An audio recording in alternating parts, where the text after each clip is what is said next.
Did you like the fade out, bro? You've been a DJ for long? Or? Mate, nah, I've been dabbling in it, and I feel like I got my fade outs pretty well down smooth, now. yeah. I feel like they're pretty smooth. That's 80% of the job. Well, 80% of the job is also just kind of looking like you're doing it. Yeah, you know what I mean. Flicking buttons that don't move. And then lots of these ones just. Yeah, a lot of these ones, a lot of hype. fishes, getting those ones done. Yeah, mate, it is. I'm glad you made me do that because I've never actually done that before, and I probably should. It's gonna make editing a lot easier if I just like load the song in and then bang it. it's still charged at the moment. I have no idea to turn it off, so I just turned it down. So that's where I'm at the moment. We got it. We did that, bro. We did it. Oh, guys, welcome back to another episode of the Cool Dad Collective podcast. A little bit of a different start today, but it is a podcast for dads by dad, talking everything about fatherhood. Firstly, Jake, I do want to say thank you very much for getting in the spirit of the podcast and taking your shoes off, mate. Very comfy. I just take my shoes off when I walk inside anyway. That's kind of ingrained into me as a child. Is like I'll get hit with a broom instead. Same. I'm glad that you're on that as well because I am also on that wavelength of if I wear shoes if I put my shoes on the couch. Oh man. Dead man. I'm a dead man walking. Absolutely, yeah. So no, it's awesome, man. I've been wanting to do this podcast for a long time. I'm sitting down with country music sensation. Like, Brisbane, and I feel like we have ownership because I feel like people probably say you're from Brisbane. Yeah. That's not true because you're from Logan. I'm a Logan boy. Exactly. Yeah. And I feel like we need to put ourselves more on the map. I feel like we need to be out and about our Logan heritage. I'm always loud and proud about it, man. Like I love where I grew up and where I live, and I grew up in Acreage, and I think it was a good upbringing where I was. Yeah, that's for sure. That's awesome to because I know where you I played a lot of cricket around where you grew up, and mate, the Acreage, like growing up around the Acreage and stuff like that, it is such a cool thing, and I feel like that sort of area of like that sort of west area of like Logan Village, Jimboomba. Yeah, people don't realize how. I guess like I don't want to say like country, but how farmy like that area is. Yeah, like my neighbours are 150 acres and run cattle, and then across the road's a chicken farm, and down there there's a Angus beef, which is so sick, bro. Yeah. Just around the corner, Yeah. It's crazy how because people don't really think about that. Like people really don't. And then like you're 40 minutes away from the city, where it's like a completely different area and completely different way of life. It is, yeah. But it's funny. It's good. It's very, very central to everything. That's a good thing. Yeah. See, I initially, I thought you were actually further out. I thought... That's the plan. Yeah. That's the plan, to be fair. Not to hate on Logan, but I want more acreage, and I can't afford 500 acres in Logan. I don't know who could. Mate, because maybe Gina Reinhardt, but that's probably about it. Dude, maybe like everyone's subdividing too. All that land, everyone's just going, screw it. Like we'll just sell it off. But I fully get what you mean by getting... Dude, I have this really wicked dream of having like a compound. Yeah, dude. Like in the compound, you have a studio in the compound. Oh, yeah. I just want a basketball court. I didn't play basketball, but I just think the basketball court would be a cool idea. Yeah. Like get a 100%. studio in there. That'd be cool. Yeah, hell yeah, dude. I'm about that. Fuck yeah, dude. Big man cave shed. Oh, mate, you seem like a full real... of bogan shit. Yes, I was going to say, you seem like a real man cave kind of guy. Yeah, I want like a shed with a vault full of guns. A hoist for my shitbox car, my AU Falcon or something, and just absolutely get into it, Dude, okay, random question. Do you have like an older car? I do. It's like a red car? Yeah, my first ever car. Bro, I saw you. I was driving to work one day, and so we were around like Marsden area. Yeah. I saw you driving that car, and I was going to message you. Yeah, I was going to be like, dude, do you have like this red old school car? Oh, we've got a couple. So I'm thinking the one you're thinking is a convertible one? Yes. That's the old boy's Cadillac. Bro, I was going to say, man, that car is fucking beautiful. It is cool. Like, it is gorgeous, man. Yeah. You had the windows down, your mullet was out the back. It was fucking sick, dude. Yeah, that's a good old rig, that one. And then my first car too was a 65 Falcon that I've still got. Oh, that's I'll never so sell. sick. They'll bury me in it. Well, they don't make Falcons or anything anymore, do they? Like they're like now like a hot commodity. Yeah, and this thing's old. Yeah, that's so sick, man. Do you use it that often, or is it kind of just like this is my weekend car? I'd like to say I do, but I don't. It's been unregistered for about a year. Oh, is it one of those ones where you're just like, I don't want to drive this just in case something happens? Nice, yeah. Like I don't trust everyone else. Like Dad and I, we spent. I got it when I was 16 and we finished it when I was 18. We spent nearly every weekend for a couple of years restoring that car. So like we sick. completely bare metal stripped it back and rebuilt it. And now it's like my little baby and we drive it. Lately I haven't because I've been on the road a lot and traveling and it's like stuff paying rego for something you're not going to be using. But I'm thinking coming into winter, I'm going to do it again. That would be sick. And when I say winter, it's because it has no air conditioning. So. Yeah, no. Well, you know, most of those cars don't, bro. Hot right now. I feel like it's a rite of passage as an Australian kid to have a car without air conditioning. Absolutely. At least once. Dude. Absolutely. Yeah, man. That's actually so sick that you did that with your dad. Like, are you close with your dad? Yeah.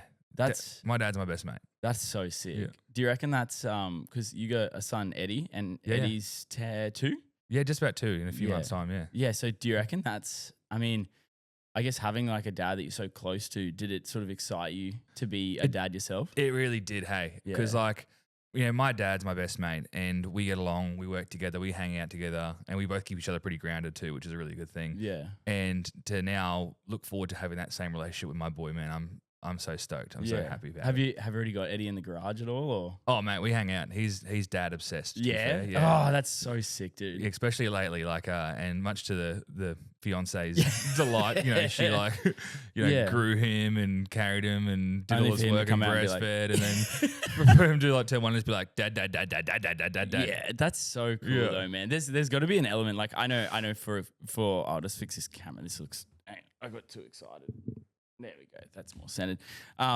Yeah, I'm like that with my missus. Like, I've got 2 daughters, and my eldest daughter particularly is just a clone. She looks like me, but is a clone of my missus. Like, down to everything, man. And there's a part of me that's always just like, oh man, I wish she was as close to me as she was to Kia. But then I guess seeing the bond she has with Kia, it's nice. It makes me really happy. Yeah, 100%. Yeah, like it's pretty good, but I think it probably hurts even more given like your circumstances around like IVF and stuff like that. Yeah, the hard work you guys went through for her too. You know, for us guys, it's nothing compared to what the girls have to go through. Absolutely, it's intense, man. Yeah, and especially for us, it was unexplained fertility. So they had no reason. They were just really? like, we don't know. And I was like, when I go to my mechanic and he can't fix my car, he doesn't give me a fucking $10,000 bill, bro. Yeah.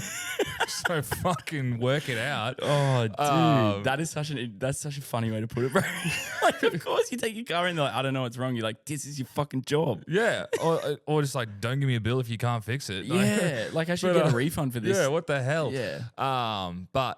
But honestly, for the girls, it's so much more. Yeah, we just got to go have a bloody jerk and it's done. Yeah, sweet.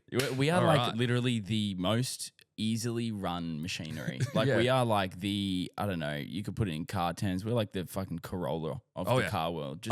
Just consistent. You know, even when we're shit, we still work. We're just gonna go. We'll keep running. Yeah, that's it, man. Oh, dude, that's so.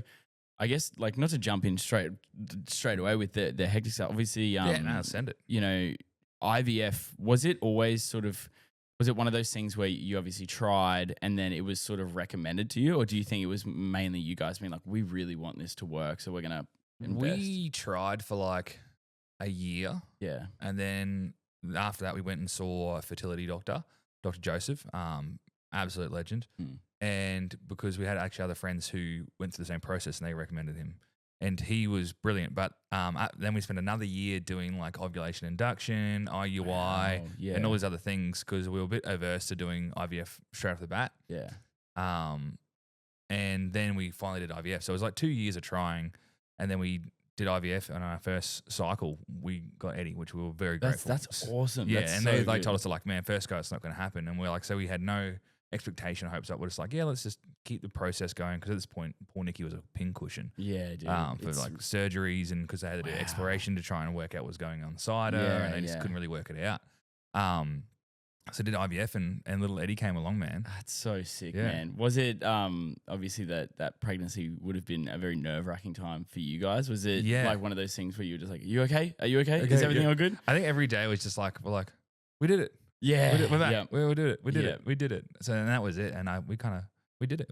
He's here, and it's a blessing, man. It's so that's cool. incredible. I feel like I love hearing stories about people who, you know, yourself, like really wanting to be a dad, and then things like IVF working. Like it makes me so fucking happy because, you know, you want when people want to be parents, you want them to be that. Like they're the people you want to be parents. Like people who want to be there, and then when you see like the struggle that some people go through is really hard to sort of watch. So I'm super happy for you guys. That's so sick. We're stoked. And it's funny, like some people really get worried about telling you that they're pregnant, like some mates and stuff like that. And we have no angst towards that at all. We're like, we're happy for people. Like we had friends that through that process, they got like pregnant a couple times. Yeah. You know what I mean? Like, I know what you mean. Yeah. And then they're like, oh, we didn't know how to tell you. I'm like, mate, I'm fucking stoked. Yeah. That is, and that is an interesting sort of, I think it's really good coming from someone like you who was in there, because I definitely feel that too. Like, you know, where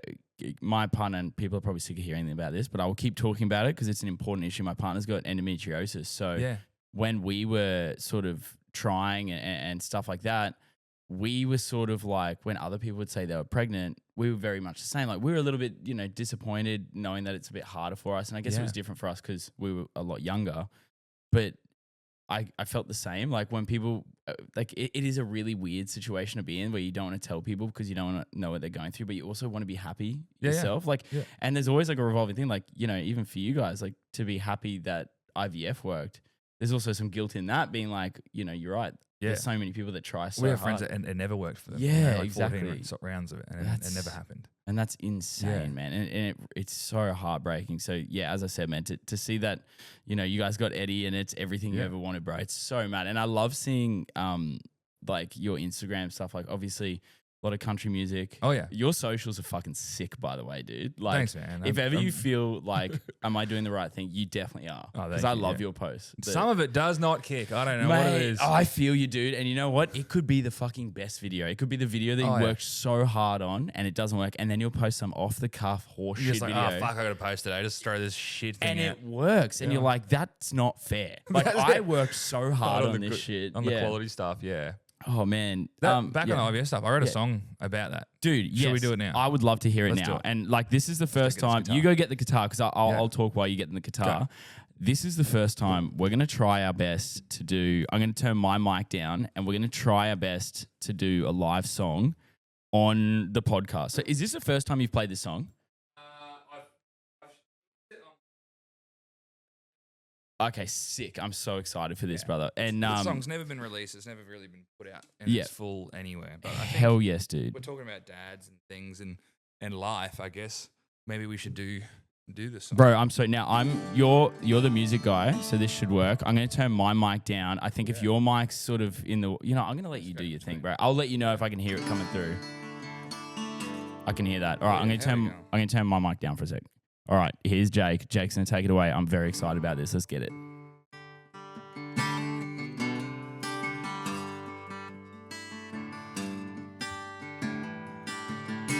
So I guess this song, I wrote it for Nicole, and it wasn't to be a sad song. It's to be a hopeful song that it'll happen one day.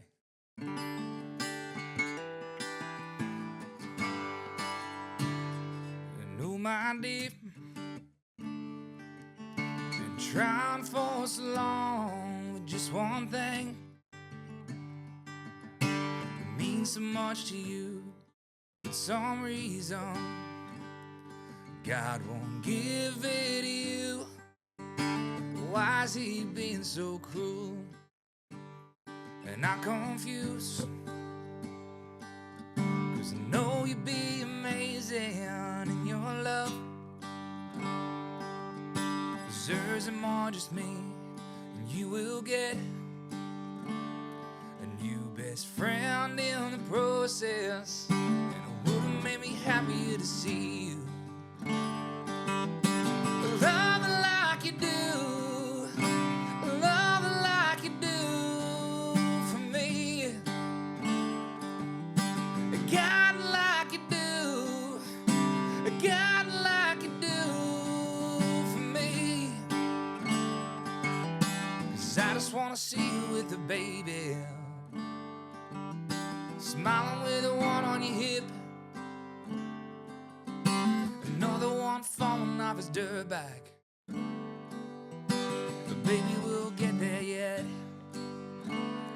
What we'll do is never give up on this dream, to make you someone's reason, a reason for home. 'Cause you'll never give up on him, baby, you're keeping us strong. When you're loving like you do, loving like you do for me, kinda like you do, kinda like you do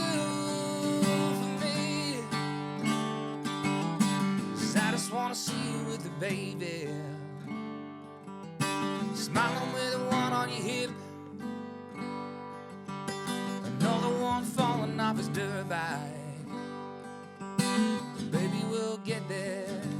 'Cause I thought good things happen for good people.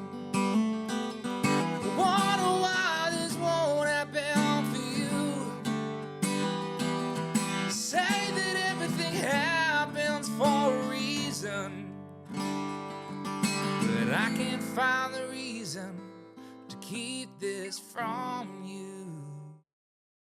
2 years on,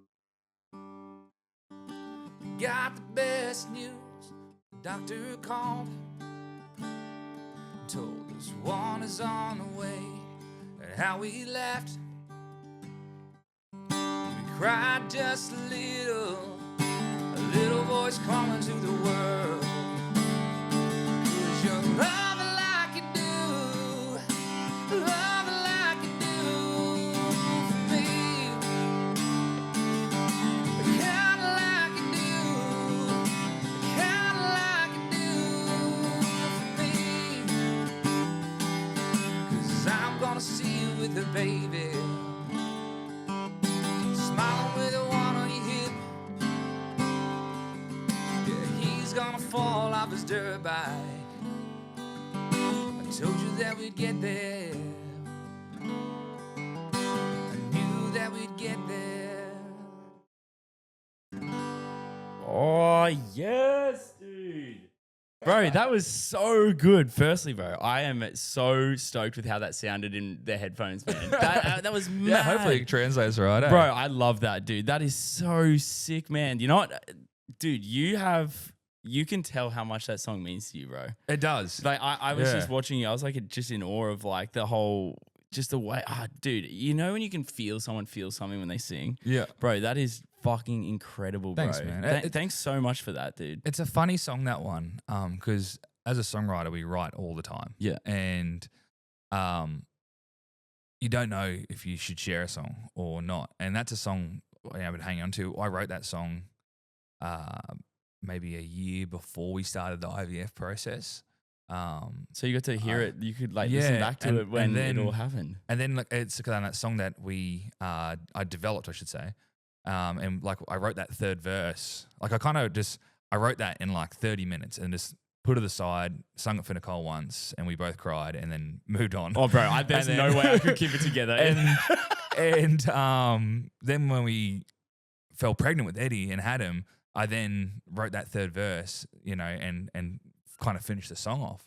And I play it live from time to time for people, and I go, "What do you think?" And usually because I think it's such a hyper personal thing. I don't like releasing music that's so very small niche. But the more I share that song with people, the more people connect with it, which is really cool. Please do. I think it may be a song one day I will put out. I don't know. I think it's a fantastic and you're listening. Tell us. Yeah, and mate, it really, and you definitely do have people listening to you, because I said it before. I've got random mums in like Logan being like, "Can you get Jake Whittaker on?" I was like, really weird. My friends actually asked that, but you don't know me and you know him, so hell yeah, I will. Let's do it. But I think the guy who wrote the intro to CoolDadCollective, Dad's Got Bars, he writes raps around very similar topics, like things that are quite hard and difficult to talk about. Yeah.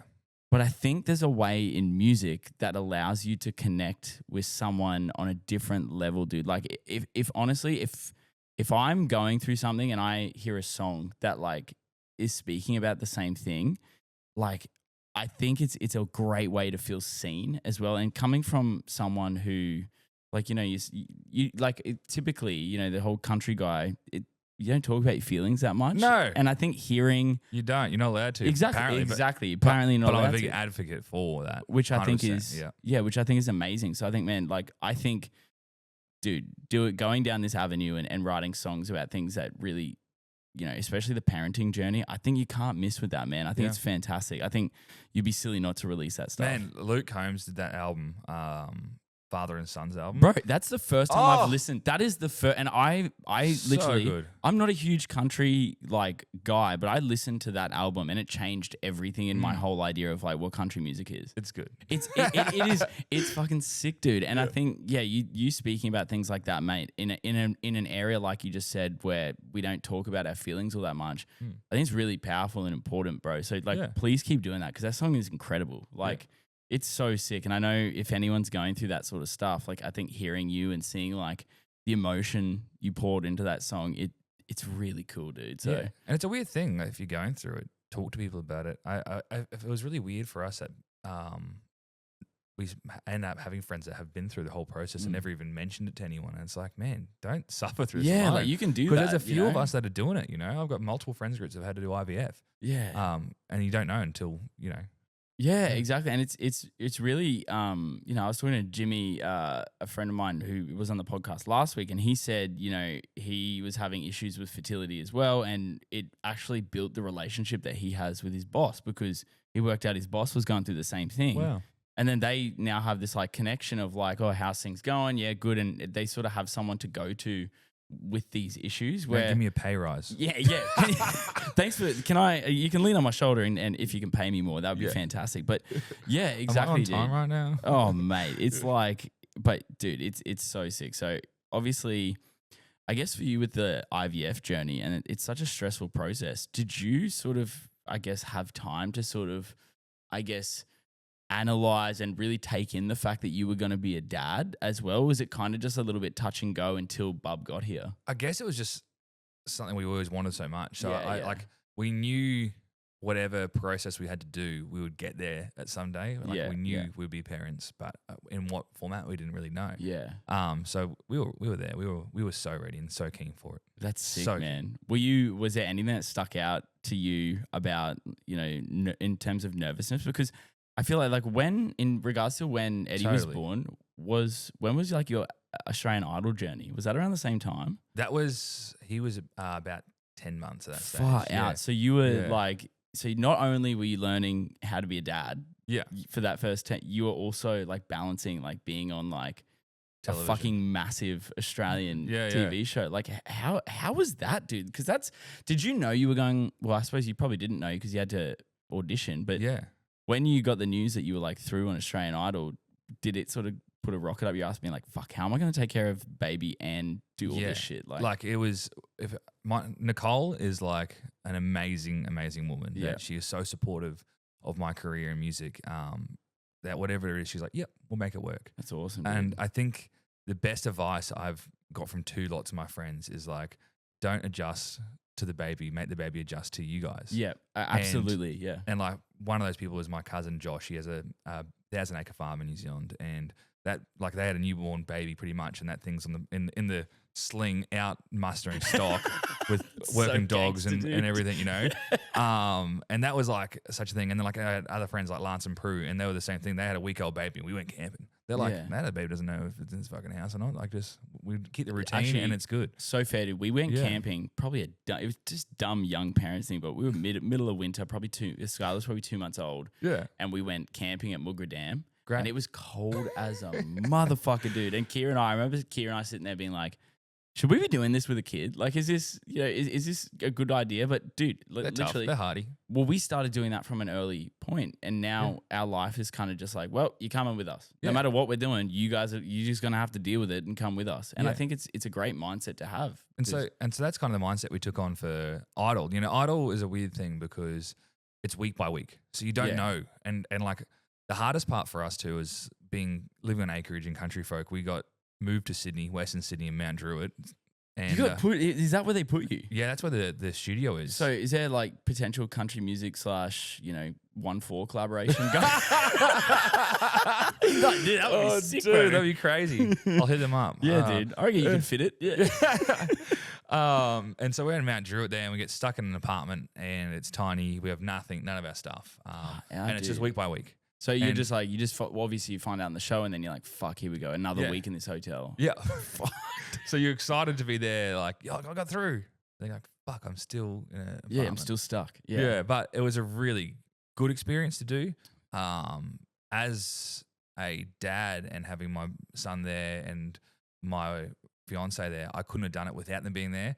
But it was also so much harder on all of us to be down there. You know, Eddie spent 2 months of his life down there at that age, like, and it was tough. It was really tough on for that kind of thing. But we made it work, you know. Yeah, and I say we, mostly Nicole, man. She was because through that process, I'd be up at 7, I'd be in the studios, and sometimes I'd get home at maybe 10 p.m. or it might be, if I get an early day, it might be 5 p.m. kind of thing. Yeah.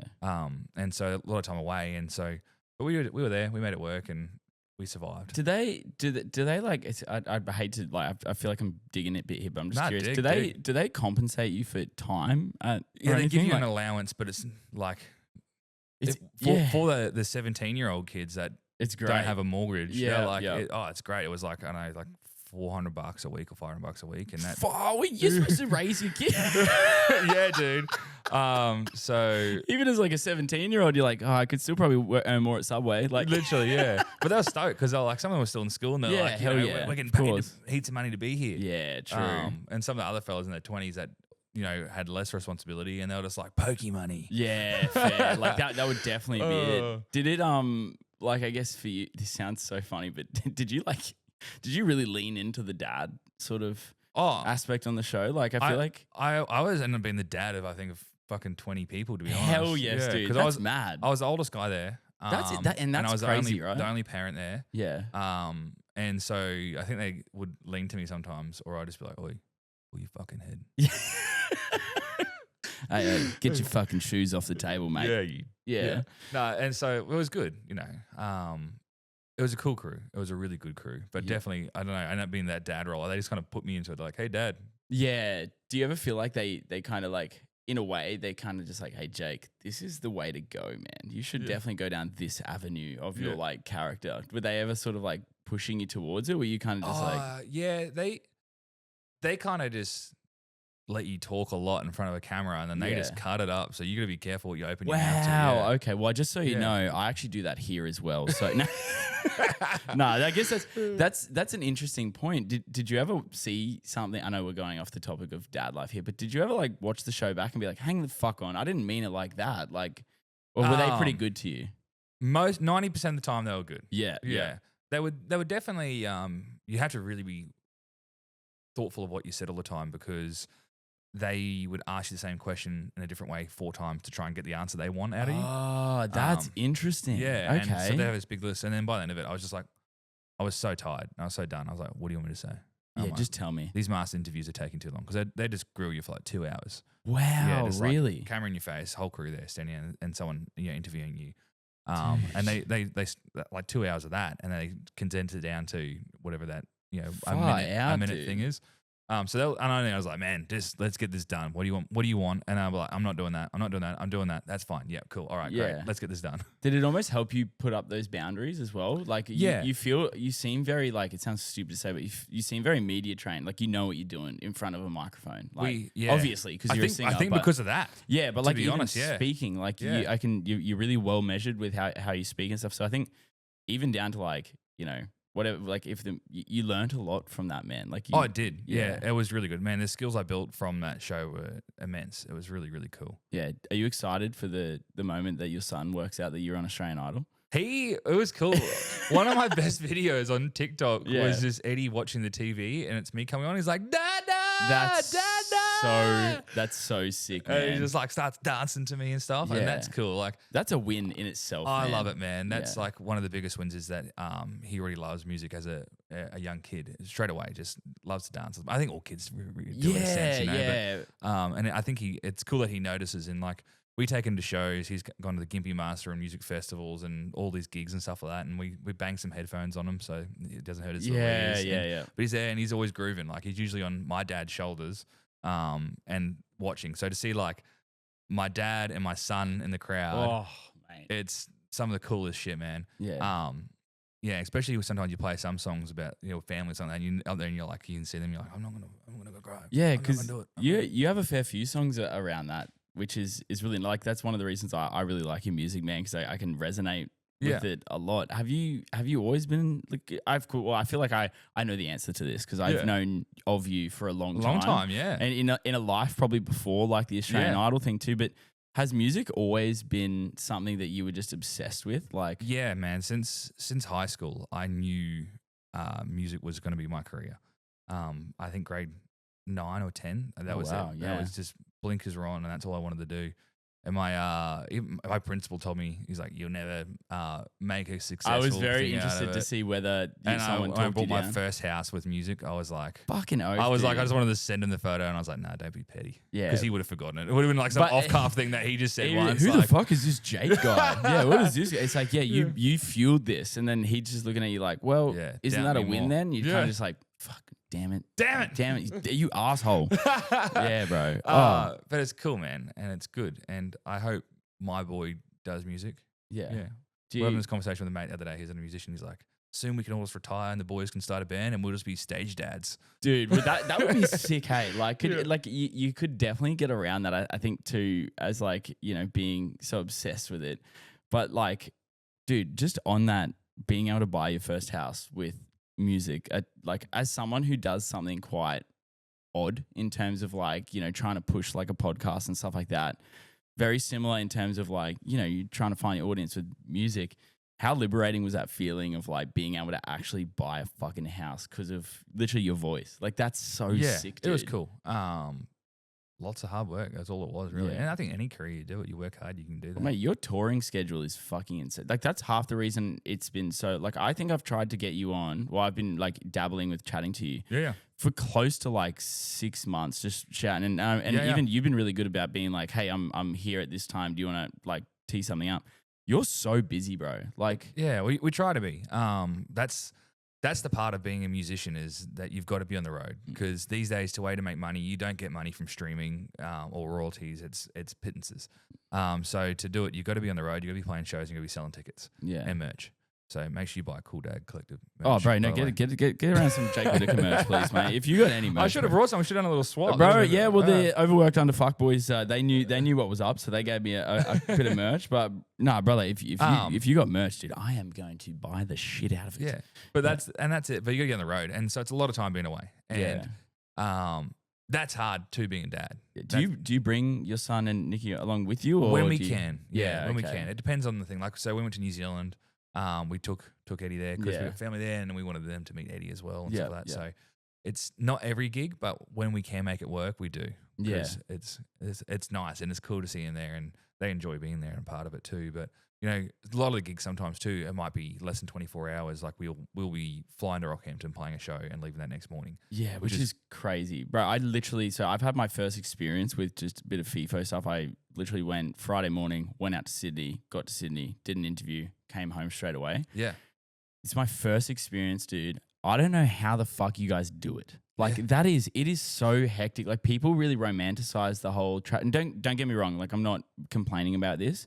But I think people really don't fully understand how hard it is to go somewhere, play a show, come home, and then go somewhere else the next day. Like it really fucks you up, man. You got to be really careful for like your eating and drinking habits as well, because early days we all treat it like it's holiday. We're on holidays. Let's go. And so we're like getting blind and sending in it because I love a beer. Absolutely, dude. And I guess stuff. And so you just got to be mindful, I guess, in the whole process. It kind of wears off. Well, not that I really know that much about it, but I could imagine, the first few times you're like, this is sick, and then you start to almost change your mindset towards it and be like, no, this is work. Yeah, like I'm here to work, so 100%. I need to be really careful. But you almost have like a persona you have to keep up too. Like, you're Jake, country music, loves a beer. That's it. And like I have a song called Shuey. We exactly. Gotta do it. One of my favorite songs, by the way. Some gigs I will have one beer, and that's just for that one part of the show. It's kind of, I remember, are you a wrestling fan at all?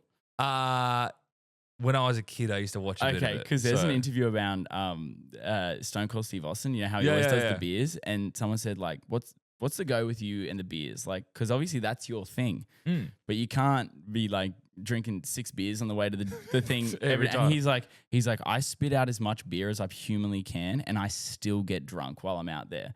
So I'm just like, dude, could you imagine like your thing is you just got really excited, like even if you do a shoey, you're not in the mood to do a shoey, but then you got to sing the song and you're like, fuck, well, I can't do it, bro. It's like, work. It's work. He's gonna do you're it, man. getting paid to do the I shoey. put myself in this corner. I thought it was a great idea when I released that song, and yeah. Oh mate, Here we are. It's still so good though, dude. I love that stuff, brother. And you know, with I guess talking about, and I know your journey's very, I wouldn't say journey, but your experience is very unique in the way that you are touring and stuff like that. But in terms of like advice that you've sort of either have or you have been given, what's sort of the best advice that you could probably put out there for like, I guess, new parents around, you know, busy dads balancing, I guess, their job, but also like a dream, like you're chasing a dream too. What advice would you have for people around that?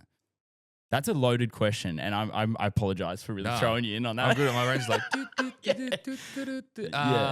I guess there's a few things, right? One, you're not going to sleep. Fucking deal with it. Cool. Love that. You're going to be tired.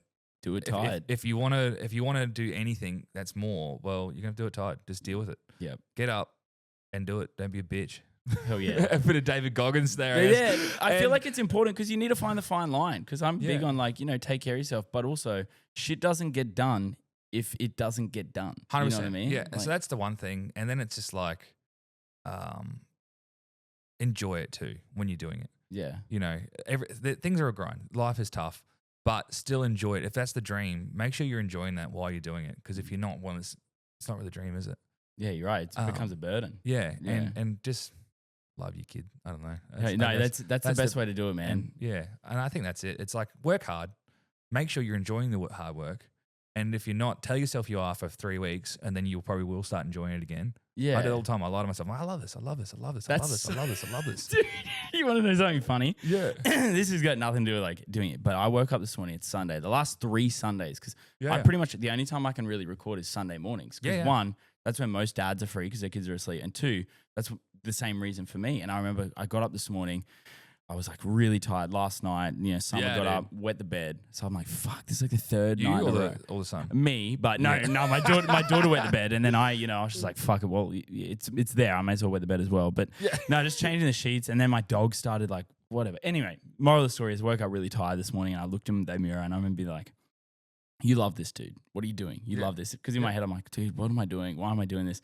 And I'm like, no, you love this. Yeah. And the difference is, the second I get out the door, I'm like, fuck yeah, I do love this, bro. Yeah, it's like, great. Yeah. The second you walked in the door, I was like, fuck, I'm so excited to do this. Yeah. But I love the idea, the point that you made of like, there is an element of like, and it's really hard in that, like I said, you do need to take care of yourself. But I posted a video the other day about it. Like, you just got to work. Like, man. You just got to do it. Like, there's no point whinging about how do you have the time. You know, I could imagine one of the number one things that people say to you is like, oh, Jay, how do you get the time to balance everything? The truth is, I don't. We don't, bro. I don't. No. I don't. I really don't. Some things slip in other ways. Like, I have acreage, so sometimes the property's not looking very good, or the house isn't clean enough, or whatever. But it all just works out. You just got to put some more hours in here and there, or whatever, you know. Like, some nights I'm up till midnight every night working on music, and I'm getting up at 2 o'clock because my kid doesn't sleep, and then 3 o'clock, and then 4 o'clock, and then 5 o'clock, and then we're up for the day. Yeah, and then there's nothing you could do. And it's like, and it's like, oh well, this is what I chose. This is my life, and I like it. So hell yeah, it is annoying when you meet people who are like serial complainers. Oh, like I never like call them out on it, because I'm like, look, I get it. Life can be hard, but like, no, you should. Yeah, you should. Hey man, just quietly. I like your problems, but stop being a bitch, man. Just have you tried shutting up? No. But it's true though. We do want people to talk about their struggles. Absolutely. To be fair, we do want that. Like, full disclosure. It's like just pick your battles, mate. Yeah, like if you got a legitimate concern, come talk to me. But if you are saying, oh, I don't know how I'm gonna fit in a gym sesh this afternoon, I'm very tired, and you're like, okay, cool. So you got 2 options. You can do it, or you can shut the fuck up. So it's your call, dude. Like, I'm happy with whatever you choose, but if you choose to do it, don't complain about it, brother. Yeah. Just get it done. Get it done, B. Oh, mate. Yeah. So with obviously you're sort of in that phase where your son Eddie's He's becoming like a full-blown child now. Oh, yeah. Are you finding it now? Because everyone sort of says it does get easier, which I do agree it does get easier, but the problems change. Like the challenges are different. I don't think it gets easier. It just gets different every step of the way. Yeah. I look back at like the newborn phase now and I'm like, oh, that was easy. That was great. This is hard, but maybe when we're the next kid, I'll be like, oh, this is crazy. This is hard. So I think it's just a different challenge. And, it's his first time being a kid. It's my first time being a parent. Great philosophy to have too. I think that is a very important thing to remember. Yeah. And a lot of people forget. We're just working this out. We're all making this shit up. No one knows what they're doing. Yeah. I kind of just think I think I had a great upbringing and really good parents. Yeah. And I'm really grateful for that. And not all people got that, but I did. And I just think, what my parents would have done? What would their plan of attack be? And if I can't think of it, I'll just go, hey, can you help? What did you do? Yeah. Are your parents like really involved grandparents? Yeah, they're great. That's so cool. Both sides too. Nicole's parents and my parents are amazing. Do you think that like helps you guys in terms of just takes the pressure off knowing that there's people there that will come and support you? 100%. Yeah. That's so grateful to have a really strong support network. Yeah. And if it's not that, I could call my sister or my brother or someone and be like, hey, give us a hand. And that's so good, man. And they all live fairly close? Or? Yeah. Everyone's kind of... Bro, you got like the full village going on. 30 minutes of each other. Hell yeah. Which, to be fair, out there is pretty close. Like that's pretty much like next door. Yeah, 30 minutes. It you know what I mean? It is for me. That's quick. Yeah. Are you the first one in your family to have kids? No, I'm the last. Wow. So your parents are proper like veteran grandparents. Oh, yeah. Like they know what they're doing. My sister had her first kid at like 21. Okay, yeah. Which is awesome. She had a pregnant party. All of us dressed up everyone dressed up as pregnant women. It was fucking hilarious. That's great. That is the most 21-year-old pregnancy I've ever, like 21-year-old pregnant. That is the best way to sort of have it. You have a pregnancy party. 100%. Yeah, for her 21st. It was great. And so like my mum didn't. She's like, I'm too young to be a grandmother. Yeah. Well, how old was your mum when she became a grandma? Oh, like 40. Oh wow! Like she was proper, like not grandma age. No. Did she think? Did it? Now that I'm nearing, 10 years time, or 9 years time, I'm 40. I'm like, oh my god! Now I know how she felt. At the time, I was like, who cares? You're old anyway, mum. But no. But then so they're veterans. My sister has 4 kids. My brother has 2, and now me. Oh wow! So you got like your Christmases must be sick, dude. They're so big. Yeah, and I can imagine on property too. There'd be a bonfire for sure. Yeah, there's just bits of everything. It's just crazy. That's mad. Big meals. Let's get together. Do you is there ever? Because I don't know what it's like in sort of where sort of because I know Australia's got like a massive country like following like I remember back in the day the Sunny Cowgirls. They were like dude. I remember my best mate's dad was a fiery and he fucking frothed the Sunny Cowgirls. Really? That's so dude. cool. And that's a throwback. Dude, and that's the thing. So like there's a couple things that I'm like, I guess I'm residually into. And that's so like, you can bring out like a random, you'll bring out like a random person or a point or like for me with cars, like I always say my dream car is like a 98 NSX. Cool. And everyone's like, oh, you might know cars. I'm like, no, I don't. I just know that one thing. That's the car That's me with like Australian country. Like I'll drop the Sunny Cowgirls, be like, yeah, I've listened to them for a bit. And people are like, holy shit, dude, that is such a gem and a half. But for country music, is it like a big thing that you want to break into like the US market? It's such a conversation we have all the time as musicians and Australian country musicians. And the biggest thing we all come back to is, do we want to send our kids to school in America? That is such a good talking point because personally, there's no fucking way. Like I get why homeschooling is so big in America. Terrified of that, yeah, mate. People are like, if you want to make it big and you want to really break it to superstardom, you got to go to Nashville, and that's well and good, but you got to go to Nashville, like you know what I mean. And that's fine. Like we do it, and pre-kids. There was no question in my mind whether we would do that. I was like, yeah, let's just go. Let's do it. We'll find it out. We'll work it out. We'll rent the house. Let's go.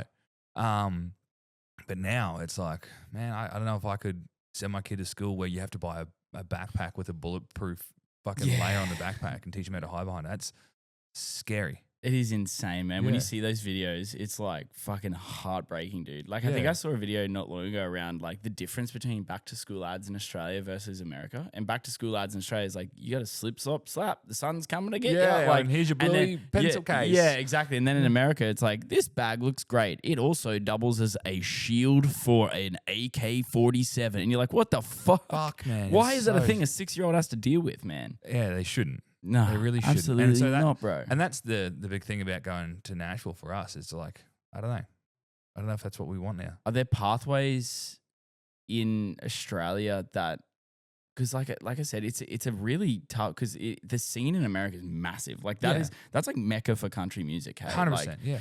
And I think it is very hard to make that decision. Would you ever like do the whole FIFO thing, or do you reckon you'd just be like, I fucking hate this, there's no way? I think the way that scene works is you have to be there and in it and living it. Otherwise, they don't accept you. Wow. Yeah.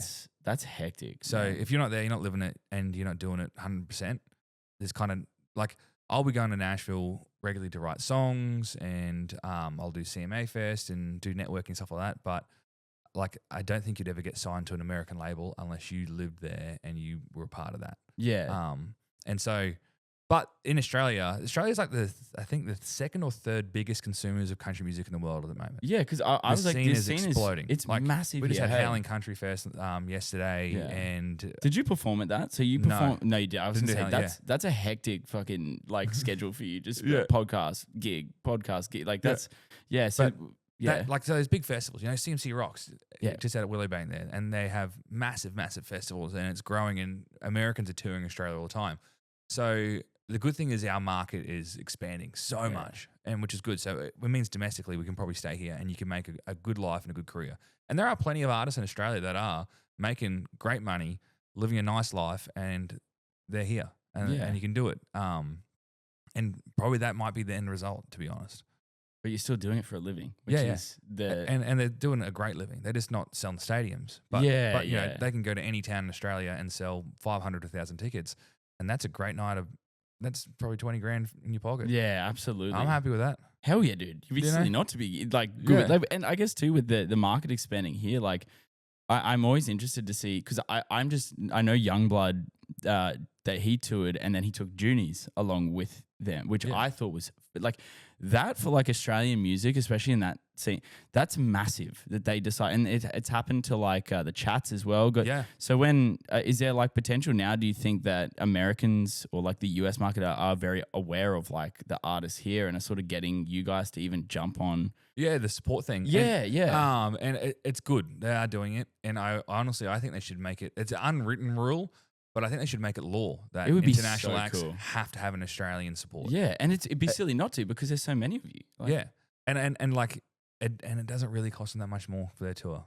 Flick them a bit of cash, they'll be stoked. If they're doing a stadium tour and they get to play, a lot of bands are just going to do it regardless. And so just have them on board. It doesn't take a lot, and I think it's a really, really good thing, an important thing they should definitely do. Yeah, absolutely, dude. And I think once again, it just makes like an industry which is really good. Like I think country music in Australia is up there as one of our best genres. Like it's going good, man. Because I think country's cool again. Yeah, it legitimately is, because there's a lot of people who that's their lifestyle. Like one thing I find cool about country music is it's really like community based. Like it's very communal, and you can see that in the festivals and stuff like that. In that, I know a lot of country music festivals have like other things a part of the festival as well. Like they'll have like car stuff, or they'll have like the muster stuff, and I think it's such a cool thing to see in music. Like I've come from, my sort of like musical upbringing was like the hardcore scene,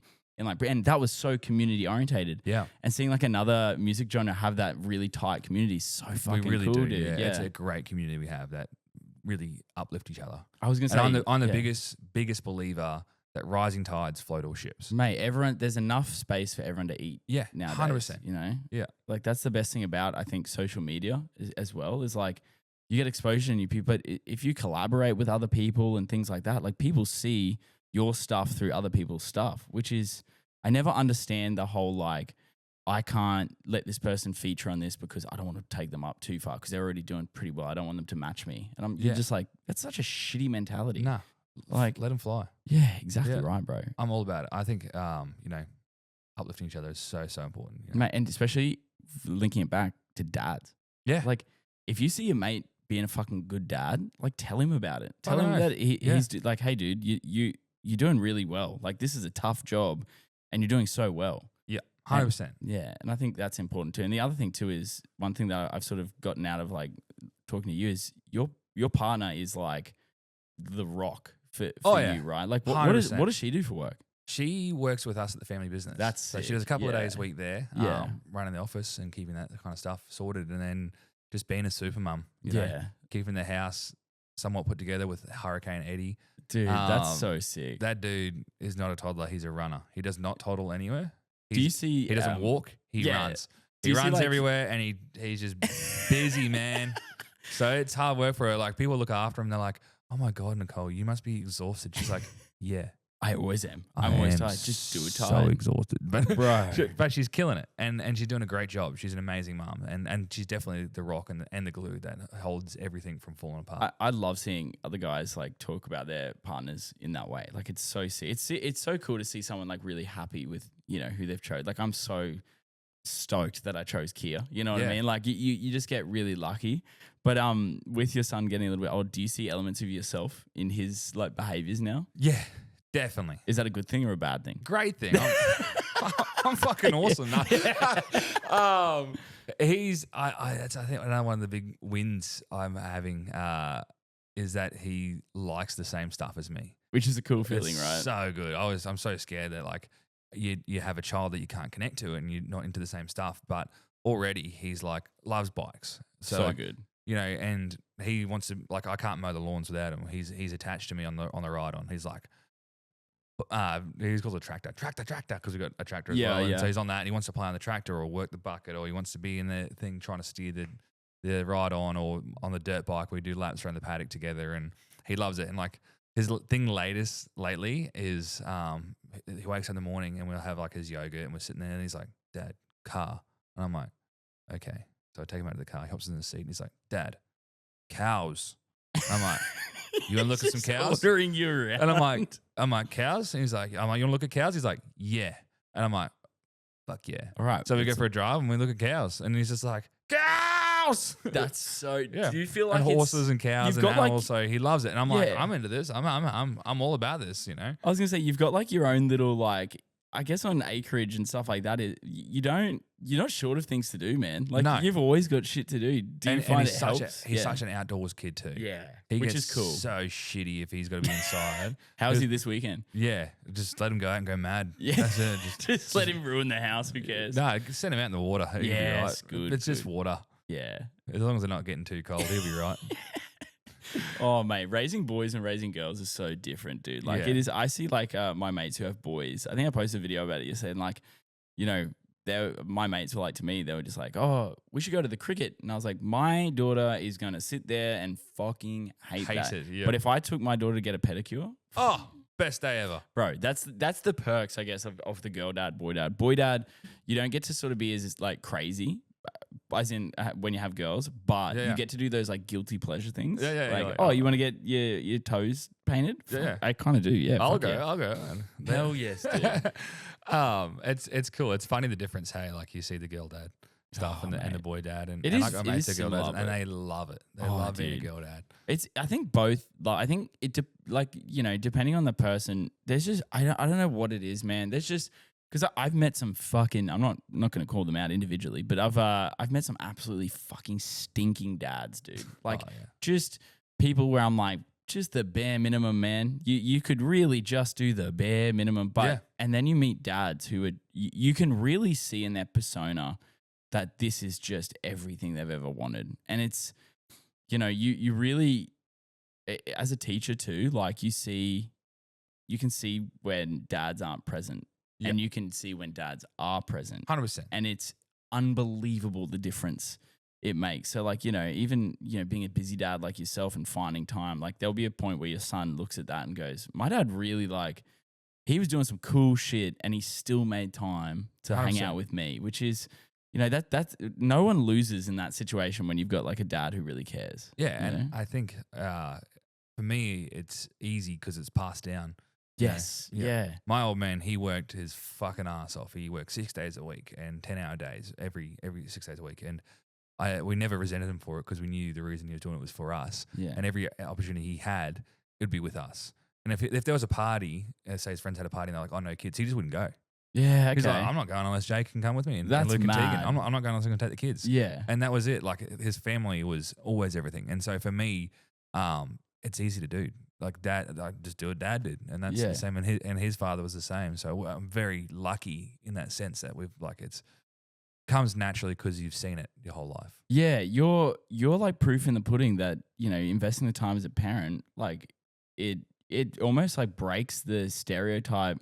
Like if you decide, if you like, you know, you're very lucky in terms of like, you know, you've seen your dad and you know how good of a dad your dad was, so you had a fantastic role model. But then you get the guys that they're the first one and they're like sort of lineage, so they're like, no, fuck that, I'm gonna be an awesome dad.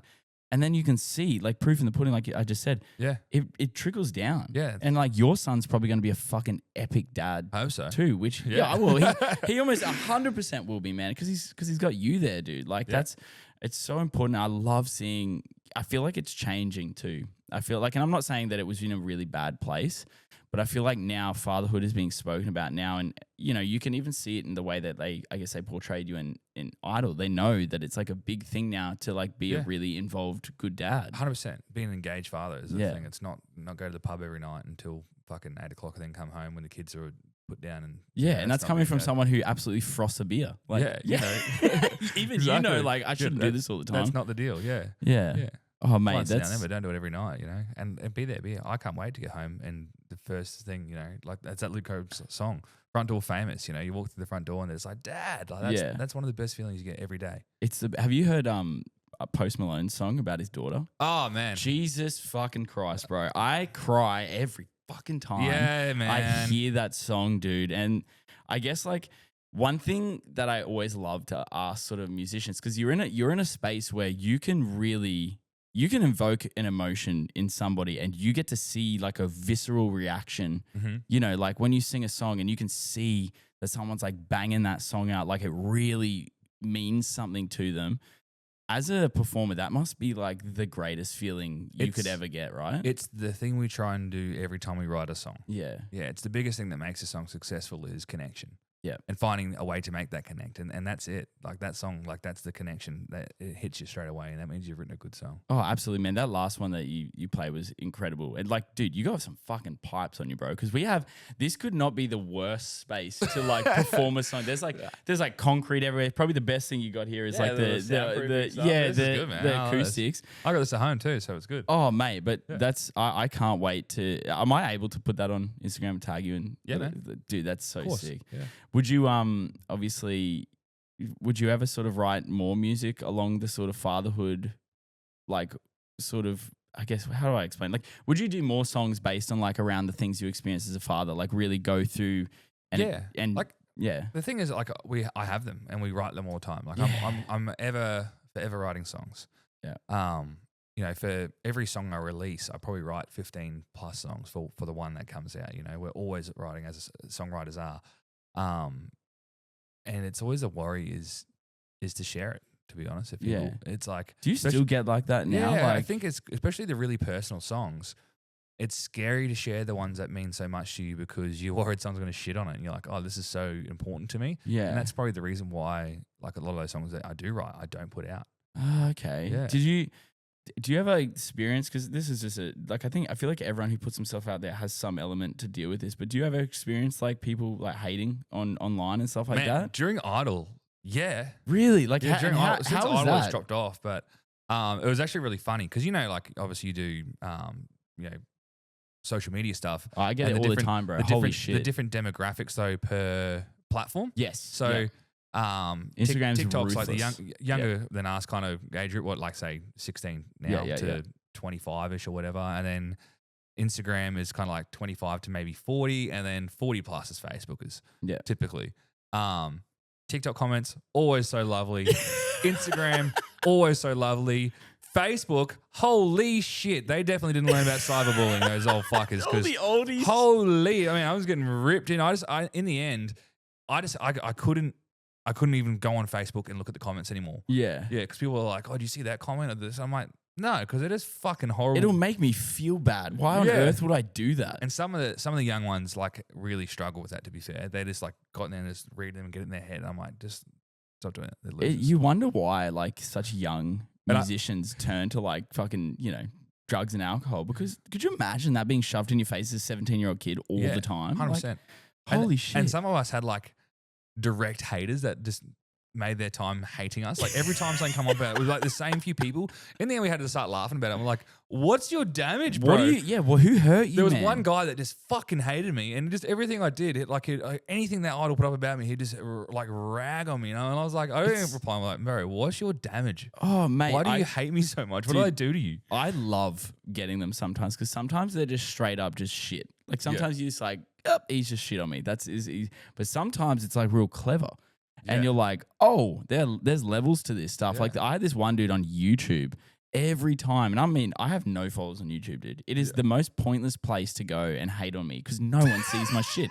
It's like yelling at a wall, dude. Yeah. And anyway, so I got this one dude who just constantly like is just like, and it's like a fake account and everything. I'm just like, what have I done to hate? I'm just like sitting there like, have you ever seen that doco where it like ends up being the mum? Just hate. I'm like, is this my missus? Just like trying to like strengthen me up or give me some resilience? And she's just like, just rip it into you all the time. Dude. And like, you know, when you're constantly, you really see, you know, you have like a good gauge on like the world and be like, the world's a really kind place. And then you go online and you start making content and you start to think like, there are some fucking really sad individuals out there. There's people that are way faster go to break you down than lift you up. And it's so much easier and quicker for people to do that. Do you ever experience like, because I know tall poppy's a big issue in Australia. Well, they say it's a big issue, right? Do you ever experience like the tall poppy stuff? Like people you know being like, why are you doing that? What are you doing? I think it is around, I think it's an inherently bad thing we do as Australians. Hell yes, dude. Yeah. I don't know why. They start seeing people get successful. They start getting jealous instead of getting proud of their mates. Yeah. And I'm lucky that I've got a really good friends group that is the latter. We're proud of each other. And we tell each other, we lift each other up. And then if we're slacking, we're like, hey, pick your shit up. Keep doing it. You're doing good. That's even if you're not seeing the results, we're seeing it, you know? I think maybe we've got to do it. We've got to do it for our mates and our friends and our families. It's just... Yeah. The mindset's changed a lot recently, I feel like. Yeah. I feel like there was a time where it was like, you know, even, you know, for you putting music, like you were putting music out when you're like 18 on like, I know this because my mom has your CD, bro.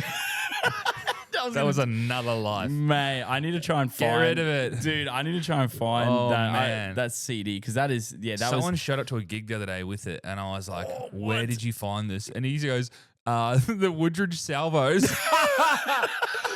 And I was like, well, it's still in circulation. Mate, at least it's doing the rounds. Yeah, my mom still puts it on every so often. I told her you were coming on and she was like, I've got his CD. I was like, she's like, yeah, does he still play like similar music? I was like, not really. No. Bit of a pivot, but like, you know, he's still definitely performing. But like, as like an 18-year-old, bro, like, I feel like that's really ballsy of you to like, I started making YouTube videos when I was in grade 9. So you could imagine how that went down, you know, but like, I feel like too, doing it so early, you've probably got really thick skin. Like you're probably just like... You have to. Yeah, you do, right? You have to. Yeah. Yeah. It's like, I guess it's like fatherhood too. Yeah, like, you know. 100%. Bro. I think my biggest... the word bully is wrong, but I'm going to use that. With my dad anyway. He used to fucking rip on me all the time anyway. Because he's pumping your tires and strengthening you up, bro. Yeah, that's it. Like he didn't pick on me, but he used to definitely put shit on me continually. Yeah, he just wanted your feet on the ground. Man, I was unbullyable in high school. Like it was impossible. If someone said something, I was like, okay. I used to describe myself as like, I was like mud. You can't build me up, but you can't break me down. I'm just mud, bro. I'm just mud. Yeah. That's it, man. I'm good. I just... Same old. Oh, yeah, dude. I love that. Hell yeah, man. I know you got to get back to the dad life, brother, and we've been going for an hour, but this chat's been incredible, man. And I really appreciate you coming on and having the song and everything. Man, it's honestly been an incredible chat, bro. So it's been a good time. It's going quick. Dude, it goes quick. I know. I can't wait till, you know, chat for hours. Maybe one day I'll be at Rogan status where I can go for like 3 hours and it'd be worth it and we chuck like 1 million ads through. So I actually, we actually make some good money. But brother, where can people find you? Because I'm going to let you go where, you know, gigs, Instagram, everywhere. Where can what's coming up next, whatever brother? Platform people are on, you'll find me there pretty much. I don't do X or Twitter, whatever that is. I don't know. Yeah, no, but I don't do that either. Yeah, but you know, TikTok, Instagram, Threads, Facebook. If you don't use those things, I have a website. And a website? I do, and you can join my mailing list, which is called Jake's Mates. You get first dibs at merch. I usually always give discounts to Jake's Mates, so you get first dibs at tickets and merch, which is usually a discounted rate. Topless calendars. And you get to see photos of my feet. Whatever really is going to get you to subscribe. Oh, hell yes, dude. I'm there, man. I'm everywhere. And then obviously Spotify. Yep. And Apple Music and Amazon Music, and that's the places where you can. Easy, man. I'll be linking all of your stuff down below, man, and I'm really excited. This podcast will be coming out this week, man. I'm going to ASAP edit this and get it out, man. But I really appreciate your time. I know it's Sunday, dude. Thanks for having me. I'm stoked. Mate, anytime you if you get like new album or anything like that, you want to do some promo, brother, let's do it. The seat is open. You can come back whenever you want, man. Keen. Always keen. Appreciate it, brother. Guys, you know what it is. Have a great rest of your week. Enjoy. Spend some time with your kids. Go stream Jake's songs on Spotify. If you're into country music, he's your man. He is. I'm super stoked. It's cool, just like an Australian, like who's like killing it at the moment in the country scene. It's fucking sick, man. So keep their wheels going, bro. All right, guys. Peace out. Have a great week. Bye.